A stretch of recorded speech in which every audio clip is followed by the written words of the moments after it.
मुझे लगता है आज फिर से मुझे खाली हाथ ही लौटना पड़ेगा। अभी तक तो मुझे कोई भी शिकार नहीं मिला है और प्यास भी लग रही है। क्या करूं? आसपास तो कोई नदी व तालाब भी नहीं दिख रहे हैं। शिकारी को चलते चलते काफी समय हो जाता है। मुझे लगता है वहाँ पर कोई झरना है। हाँ हाँ, जल्दी से चलकर देख लेते हैं। अरे वाह, यहाँ तो एक झरना है। चलो जल्दी से पानी पी लेता हूँ।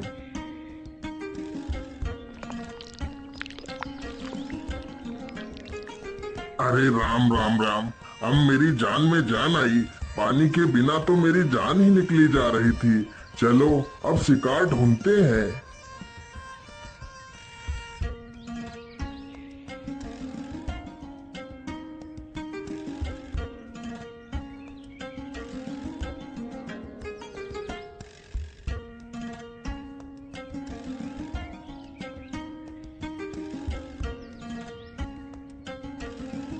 ओहो, यह इस पेड़ पर क्या बैठा है? अरे वाह, यह तो एक सुनहरा बाज है। यह बाज तो बड़ा कीमती लग रहा है। शिकारी तुरंत ही अपना धनुष बाण संभालता है और बाज पर निशाना लगा देता है। कमान से तीर निकलते ही बाज को जा लगा, लेकिन बाज जमीन पर ना गिरकर आकाश में उड़ता हुआ चला जाता है। चल चल चल चल चल, आज यह सारा खेत जोतना है। जल्दी चल।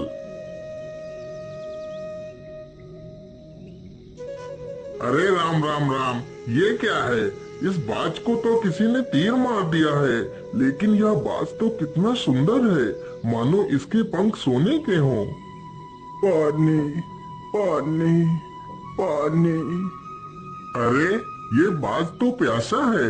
रुको रुको, मैं तुम्हें अभी पानी पिलाता हूँ।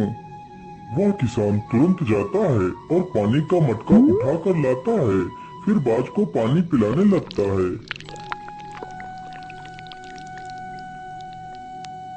मेरी मदद करो, मेरे शरीर से इस तीर को निकाल दो, मुझे बहुत दर्द हो रहा है।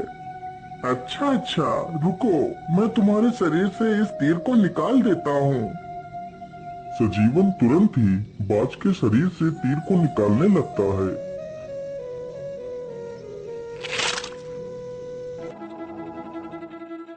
अरे राम राम राम, तीर निकालने के बाद तो खून निकलना बंद ही नहीं हो रहा है। चलो चलो, मेरे घर चलो, मैं तुम्हारे शरीर पर दवाई लगा दूंगा, जिससे तुम स्वस्थ हो जाओगे। किसान तुरंत बाज को लेकर अपने घर जाता है और उसके शरीर पर दवाई का लेप करता है। हे नेक दिल इंसान, तुमने मेरी मुसीबत में सहायता की है। मैं तुम्हारा ये एहसान कभी नहीं चुका सकता। तुम्हें जब भी मेरी मदद की आवश्यकता पड़े तो मुझे जरूर याद करना। मैं तुम्हारे पास दौड़ा चलाऊंगा।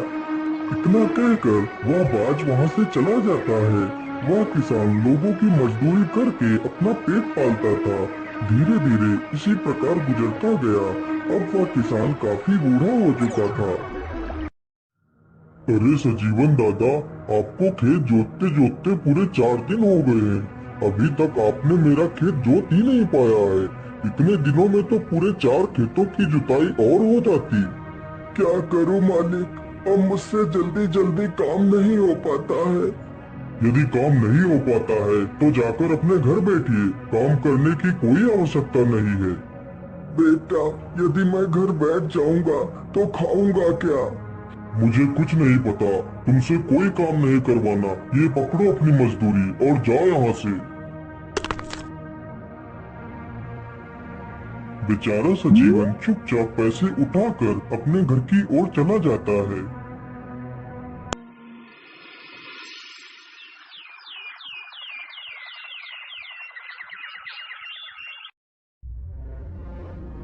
हे भगवान, अब तो मुझे अपने पास बुला ले।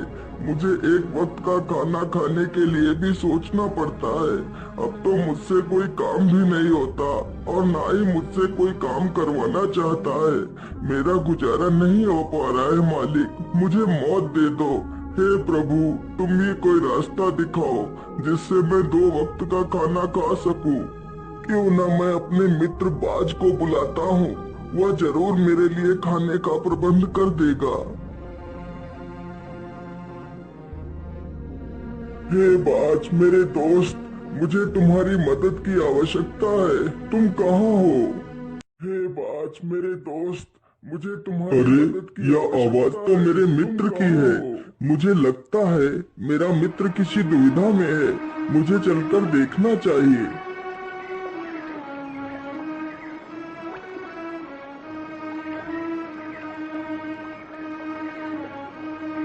बोलिए मित्र, आपने मुझे याद किया, बोलिए क्या बात है? मेरे दोस्त, मैं बहुत मुसीबत में हूँ, मेरी सहायता करो।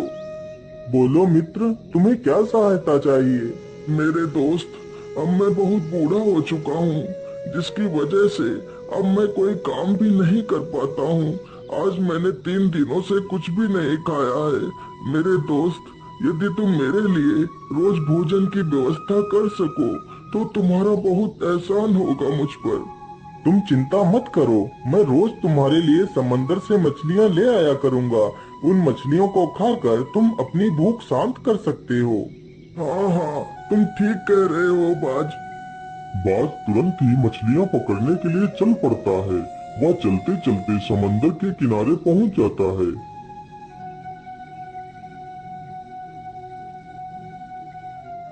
क्या करूं, कैसे मछली पकड़ूं? आज तो कोई भी मछली मुझे दिख ही नहीं रही है। सारी मछलियां जैसे गायब हो गई हों। अरे, वो रही मछली। चलो चलो, जल्दी से इस मछली को पकड़ता हूँ।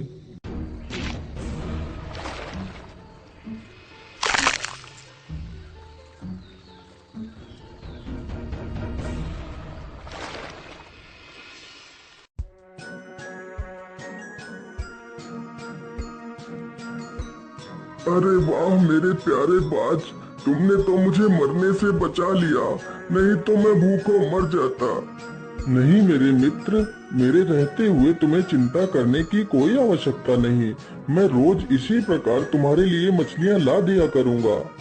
इसी प्रकार बाज रोज मछलियाँ पकड़ कर लाता और उस बूढ़े व्यक्ति को देकर चला जाता।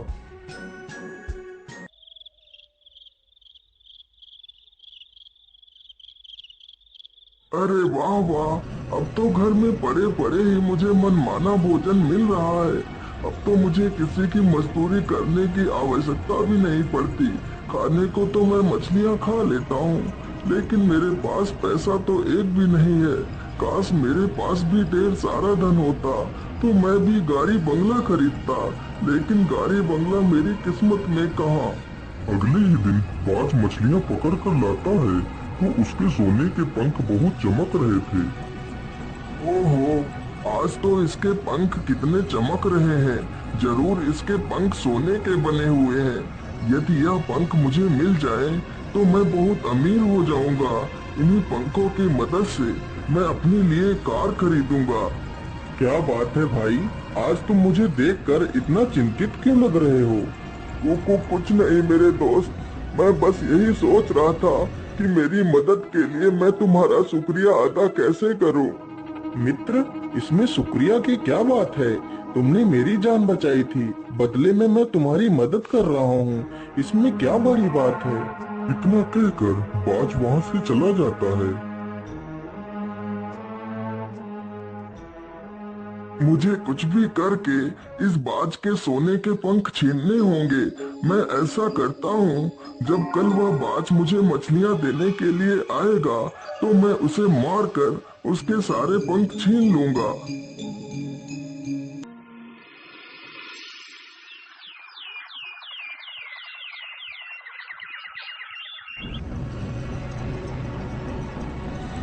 अगले ही दिन बाज जैसे ही मछलियाँ पकड़कर उसे देने के लिए आता है और वह जमीन पर बैठता है, तभी वह बूढ़ा व्यक्ति पीछे से आकर उस पर जोर से वार करता है और बाज को मार देता है।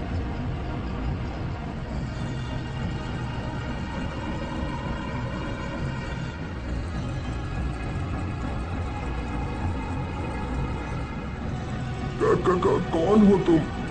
मैं एक ऋषि हूँ। मैं बहुत लालची था, जिसकी वजह से मुझे मेरे गुरुदेव ने यह श्राप दिया था कि मैं एक सुनहरा बाज बन जाऊंगा। और जब कोई व्यक्ति मुझे देखकर लालच में आकर मेरी हत्या कर देगा तो मैं इस श्राप से मुक्त हो जाऊंगा और यह श्राप हत्या करने वाले पर लागू हो जाएगा और वह भी एक सुनहरा बाज बन जाएगा। और आज तुमने भी वही गलती की है जो गलती मैंने की थी।